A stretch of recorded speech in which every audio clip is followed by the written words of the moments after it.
ఈ ఒక్కసారి మాకు అవకాశం ఇవ్వండి. నవీన్ యాదవ్ యువకుడు, ఆ పిల్లగాడు అక్కడనే పుట్టిండు, అక్కడనే పెరిగిండు. ఆ పిల్లగాడిని రౌడీ రౌడీ అని మాట్లాడుతారు. ఎవడా దీపావళి పండుగ రోజు గంజాయి కొట్టేటోడు రౌడీ అవుతాడా? గల్లీల పేదోళ్ళకి అండగా నిలబట్టోడు రౌడీ అవుతాడా? 10 ఏళ్ళ సినిమా హీరోల గెస్ట్ హౌస్లలో నువ్వు ఎట్లా గడిపినావో లోకానికి అంతే తెలుసు. ఎప్పుడైనా సినిమా కార్మికుల గురించి ఏ రోజు అని పిలిచి మాట్లాడినవా? ఈరోజు మా ప్రభుత్వాలను పిలవడం మాట్లాడడమే కాదు, లైఫ్ ఇన్సూరెన్స్, జీవిత బీమా, ఆరోగ్య బీమా, వాళ్ళ పిల్లల చదువులకు కావాల్సిన ప్రణాళికలు, రేపు సినిమా టికెట్ల ధరలు పెంచితే 20% వాళ్లకు వెల్ఫేర్ బోర్డుకి ఇస్తేనే సినిమా టికెట్ల ధరలు పెంచుతానని నేను మాట ఇచ్చిన. ఈరోజు చిత్రపురి కానీ ఫిలిం నగర్ కానీ మేము కట్టినాయి కాదా, మేము ఇచ్చినాయి కాదా? ఈరోజు సినిమా ఇండస్ట్రీ 1964లో నంది అవార్డులు మేము మొదలుపెట్టినాం, కళాకారులను ప్రోత్సహించాలి. 10 ఏళ్ళు నువ్వు బంధు పెడితే మళ్ళీ గద్దరన్న పేరు మీద అవార్డ్స్ ఇచ్చింది మేం కాదా? ఈరోజు నంది అవార్డ్స్ నుంచి ఆస్కార్ అవార్డు వరకు తెలుగు ఫిల్మ్ ఇండస్ట్రీ విస్తరించిందంటే దానికి కాంగ్రెస్ కారణం కాదా?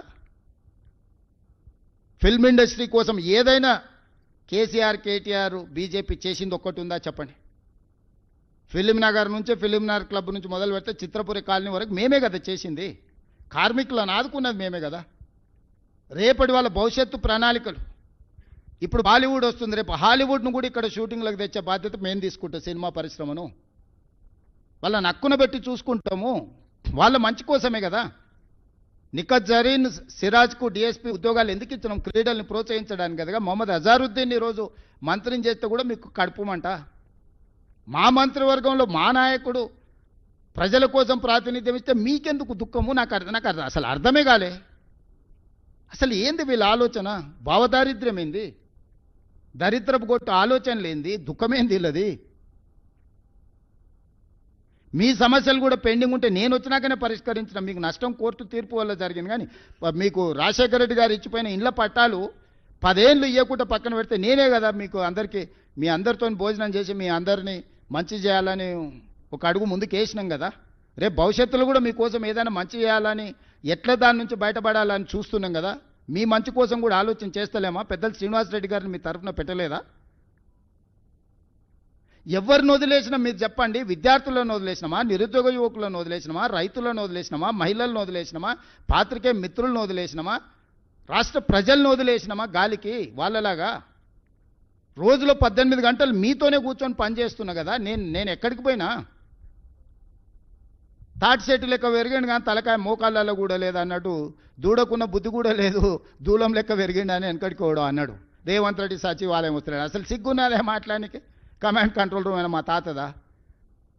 నా క్యాంప్ ఆఫీస్ కింద దాన్ని వాడుకుంటున్నా. రెగ్యులర్గా సచివాలయం నేను వచ్చి కూర్చొని సమస్యల మీద మాట్లాడుతున్నా. రోజులో 18 గంటలు ఎక్కడున్నా నా జీవితంలో కానీ, నా విధానంలో కానీ, నా నిర్ణయాలలో కానీ ప్రతిపక్షంలో ఉన్నప్పటికి ఇప్పటికి ఏమైనా మార్పు వచ్చిందా? మీ అందరితో వ్యవహరించే శైలి కానీ వాళ్ళలాగా ఏమన్నా దుర్మార్గంగా ఎప్పుడైనా వ్యవహరించిందా? అసలు నా పోలికేంది? నా గురించి మాట్లాడేది హరీష్ రావు? నువ్వు ఎప్పుడైనా అద్దంలో చూసుకో నా గురించి మాట్లాడే ముందు. నాదేముంది? సాదా సీదా జీవితము. నేనేం గవర్నమెంట్ ఢిల్లీకి పోయినా కూడా జనరల్ ఫ్లైట్లో పోతా. నేను మీలాక ప్రత్యేక విమానాలు, మీ దేవుళ్ళ మొక్కులు కూడా ప్రభుత్వం సొమ్ములతోని. కనకదుర్గ ముక్కుపుడు కానంటే ప్రభుత్వం సొమ్మే. వెంకటేశ్వర స్వామి తిరుమల తిరుపతి కొండ మీద దేవుడికి ఇస్తే ప్రభుత్వం సొమ్మే. చివరికి యాదగిరిగుట్ట టెంపుల్ నిర్మాణంలో అవినీతే. దేంట్లో మీరు వదిలింది? కోవిడ్ టైంలో ఎన్ని డొనేషన్స్ను మీరు దిగమింగినరు? కోవిడ్ను కూడా వదలలేదు ప్రజలకు సేవ చేయాల్సిన సమయంలో. మీకు మాకు పోలికేందయ్యా? పొంతనేంది? ఇప్పుడు కూడా 3 సార్లు ఇచ్చిండ్రు జూబ్లీహిల్స్ వాళ్ళకే. ఏం చేసిండ్రు? 3 సార్లు బీజేపీకి ఇచ్చిండ్రు. ఏం చేసిండ్రు? కళ్ళ ముద్దలు ఉంది కదా. ఇప్పుడు సమస్యలు ఉన్నాయి. అయ్యో ఈడ చెత్త ఉంది, అయ్యో ఈడ మట్టు ఉంది, ఈడ కాలువల మోరీల బురదుంది అని అంటుంది. ఎవడు కారణము? అసలు సిగ్గాను ఉండాలి. అందుకే చెప్పిన చెత్తకుండి దగ్గర ఓ రోజు కట్టేసేయారు. కట్టేస్తే గొలుసు పెట్టి కట్టేస్తే తెలుస్తుంది, జ్ఞానోదయం కలుగుద్దేమో అట్లనా అని. అన్ని సమస్యలను పరిష్కరించి నగరాన్ని అంతర్జాతీయ ముఖచిత్రంలో పెట్టడానికి జూబ్లీహిల్స్ నియోజకవర్గ ఓటర్లను సహకరించాల్సిందిగా నేను విజ్ఞప్తి చేస్తున్నా. మీడియా మిత్రులకు కూడా సర్వేల గురించి నేను ఎక్కువ మాట్లాడదలుచుకోలే. సారు కారు 16 అన్నారు. పరారైపోయారు. నూరుకొక్కటి తగ్గేది లేదన్నారు.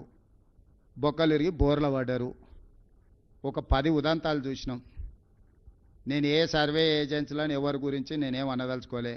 మనం బ్యాండ్ మేళం మనం డబ్బులు ఇచ్చి పిలుచుకుంటే వాడు మనం పాడవన్న పాట పాడతాడు, వేరే పాడతాడా? మనం ఒకవేళ సావుకు పిలిస్తే సావు పాట పాడమంటే సావు పాట పాడతాడు, కానీ పెళ్లి పాట పాడతాడు పాడాడు కదా. మనం నగదిచ్చి మనం సర్వే చేసుకుంటే మనకు అనుకూలంగానే ఇస్తాడు, వ్యతిరేకంగా ఎందుకు ఇస్తాడు? వాళ్ళు ఏదో నగదిచ్చారు, వాళ్ళు ఏదో చేసుకోరు, వాళ్ళ మీద చర్చ చేస్తూ నేను ఏ ఛానల్స్ని ఏ పేపర్లను ఎందుకు వేసిరని నేను అడగదలుచుకోలే. మీ ఇష్టం, మీ వ్యాపారం, మీ లాభం ఏది ఉంటే అదే చేసుకోరి. కాకపోతే 14 తారీఖు తర్వాత మీరు ప్రసారం చేసింది అక్కడ లేకపోతే మీరు ఏ విధంగా ఈ సమాజాన్ని ఎదుర్కొంటారో ఒక్కసారి అదొక్కటే ఆలోచన చేసుకోరు. రేపు సమాజాన్ని మీరు ఫేస్ చేయాలి కదా. నిజం నిప్పు లాంటిది 4వ పిల్లర్ ఏంటో చెప్తారు కదా. ఆ పిల్లర్ లేదు, 3 పిల్లర్లు ఉన్నాయి తెలంగాణలో అని చెప్తారా? నిప్పు కాస్త ఉప్పు అయింది, ఉప్పు కాస్త పప్పు అయిందని చెప్తారా? కాబట్టి దయచేసి కొన్ని పొలిటికల్ పార్టీ ఓన్డ్ మీడియా ఉంటుంది, అది మీడియా కింద మేము ఎప్పుడు చూస్తలేము. కరపత్రాల కిందనో పార్టీ కార్యకర్తల కిందనో ఇస్తాం. మనుషులుగా వాళ్ళను రిపోర్టర్ల అని మాకు విజిటింగ్ కార్డు ఇచ్చిన గౌరవిస్తున్న వ్యక్తులుగా వాళ్ళని రిపోర్టర్స్గా మేము ఎప్పుడు చూడం. కానీ న్యూట్రల్ జర్నలిజం చేసేవాళ్ళు చిన్న చిన్న ప్యాకేజీల దాంట్లో పోయి మాత్రం ఈ తప్పులు చేయబాకండి. నిజం అబద్ధం ఏముంది 14 తారీఖు నాడు ఈ సమయానికి మీకు తెలుస్తుంది, మాకు తెలుస్తుంది. బీఆర్ఎస్ను ఓడించండి, బీజేపీ డిపాజిట్ను గల్లంతు చేయండి. ఇది ఒక్కటే నా విజ్ఞప్తి. ఈ రెండే వాళ్ళిద్దరికి శిక్ష. ఈ 10 ఏళ్ళు సర్వనాశనం చేసినందుకు వాళ్ళు ఓడాలి, వీడి డిపాజిట్ పోవాలి. శ్రీనివాసరెడ్డి గారు,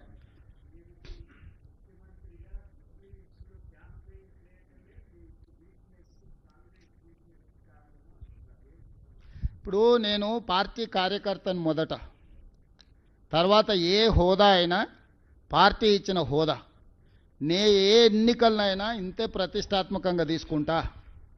డిపాజిట్ రాని హుజూరాబాద్లో, ఓడిపోయిన హుజూర్ నగర్లో, నిలబడి ఓడిపోయిన నాగార్జున సాగర్లో, మునుగోడులో, ఏ ఎన్నికల్లో అయినా కూడా ఇదే స్థాయిలో నేను ప్రచారం చేసిన. పార్టీ అభ్యర్థిగా చూడను, నేనే అభ్యర్థిగా అనుకుంటే ఏ ఎన్నికలనైనా నేను పార్టీ పట్ల కార్యకర్తల పట్ల నాకున్న చిత్తశుద్ధి. అంటే బాధ్యతారహితంగా ఫామ్ హౌస్లో వండుకుంటే గొప్పతనమా? కనీసం ఓటేయమని ఈ రోజు వరకు విజ్ఞప్తి చేయలే. కానీ కేటీఆర్ని నేను చెప్తుండు తెలుగుదేశం సానుభూతి పరులు మాకేస్తారని. ఎందుక ఎన్టీఆర్ ఘాట్ను తొలగిస్తామని ముందుకు వచ్చినందుకు ఎన్టీఆర్ ఘాట్ని తీసేసేందుకు ఎన్టీఆర్ అభిమానులు ఓటేస్తారా? చంద్రబాబు నాయుడుని ఆంధ్రప్రదేశ్లో అరెస్ట్ చేస్తే నిరసన తెలుపుకుంటామంటే పోలీసు వాళ్ళతో కొట్టించి తీట పడితే నిరసన రాజమండ్రిలో తెలుపుకోపోండి అని అవమానించినందుకు తెలుగుదేశం పార్టీ సానుభూతి పరులు ఓటేస్తారా? తెలంగాణలో తెలుగుదేశం పార్టీ ఉండనే ఉండొద్దు, గద్దెలు కూలాలే అని చెప్పి కూలగొట్టించినందుకు తెలుగుదేశం పార్టీ సానుభూతి పరులు ఓటేస్తారా? తెలుగుదేశం పార్టీ గురించి చంద్రశేఖరరావుకి ఎంత తెలుసో నాకు అంతే తెలుసు. ఇద్దరం అదే స్కూలు, అదే సిలబస్, కొత్తది ఏంది లేదు. ఆయన అవుట్డేటెడ్, నేను లేటెస్ట్, గింతే. తెలుగుదేశం కార్యకర్తలు ఏం ఆలోచన చేస్తారు, ఎప్పుడేం చేస్తారో మా ఇద్దరికి బాగా తెలుసు కదా, ఈ పిల్లకాకి తెలిసినా తెలియకపోయినా. కాబట్టి తెలుగుదేశం కార్యకర్తలకు సానుభూతి పరులకు నేను కూడా విజ్ఞప్తి చేస్తాను. ఒక్కసారి గుర్తు చేసుకోండి, ఎన్టీ రామారావు గారి యొక్క ఘాట్నే ఆడ మాయం చేయాలి నెక్లెస్ రోడ్డు మీద అనుకున్నాడు.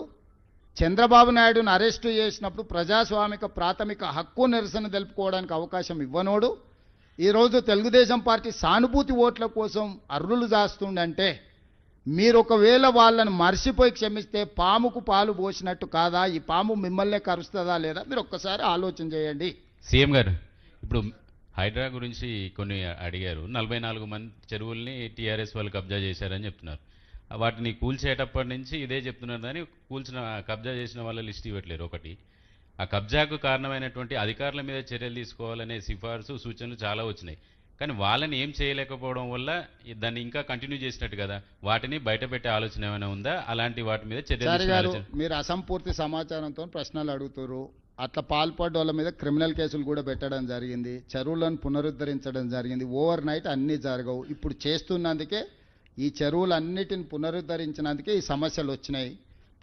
ఏ చెరువులు అయితే కబ్జాలు తొలగించినాం వాళ్ళని పునరుద్ధరించే కార్యక్రమాలు కూడా చేస్తున్నాం. బతుకమ్మ చెరువు కబ్జాలు తీసేసి వదల్లే, బతుకమ్మ కుంటగా తీర్చిదిద్ది బతుకమ్మ పండుగ చేసినాం.